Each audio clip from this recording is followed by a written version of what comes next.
धरती पे ये पेड़ सिर्फ शेषाचलम के जंगलों में पाए जाते हैं। प्यार से लोग इसे लाल चंदन कहते हैं।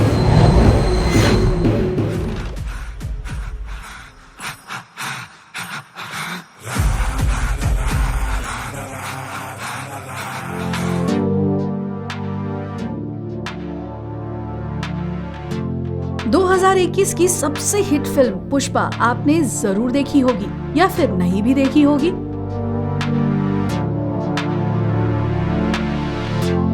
अरे वही अल्लू अर्जुन वाली फिल्म पुष्पा द राइज, जिसने थिएटर में धमाल मचाते हुए अब तक के सारे रिकॉर्ड तोड़ दिए। पुष्पा, पुष्पा राज, मैं झुकेगा नहीं साला।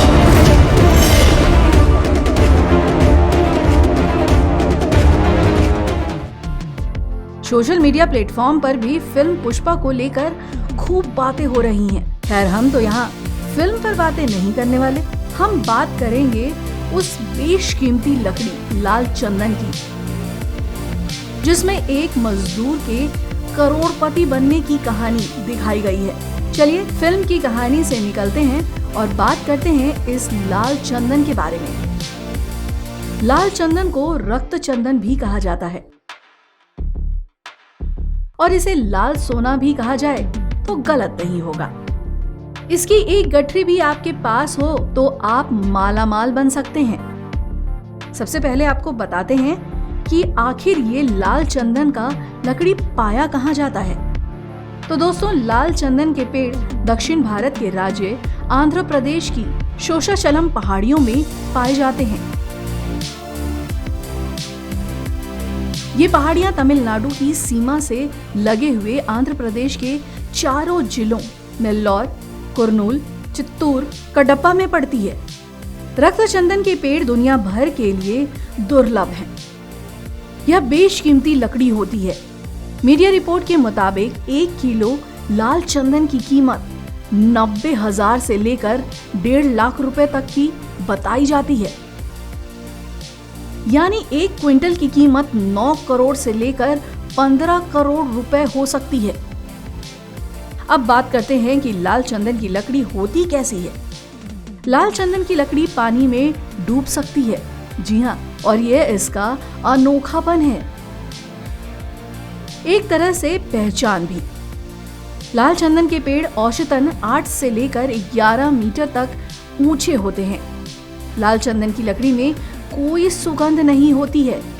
यह बहुत ही गुणकारी माना जाता है।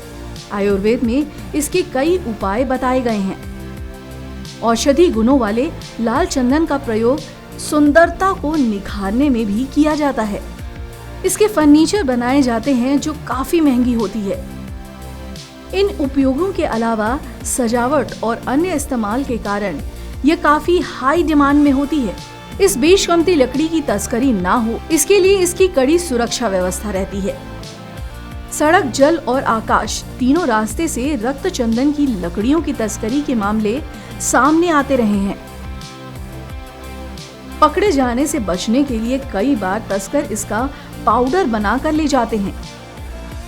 इसकी तस्करी रोकने के लिए और गैर कानूनी गतिविधियों पर नजर बनाए रखने के लिए इस इलाके में STF के जवानों की तैनाती रहती है। देश में लाल चंदन की तस्करी रोकने के लिए कड़े कानून बनाए गए हैं और लागू किए गए हैं। इसके बावजूद तस्कर बाज नहीं आते। न केवल लकड़ी बल्कि इसके पाउडर की भी तस्करी होती है। इसी वजह से इस खास लकड़ियों की तादाद पिछले कुछ वर्षों में कम हुई है। तस्कर को पकड़े जाने पर 11 साल की जेल और जुर्माना का प्रावधान किया गया है। Bureau report, Ojang times.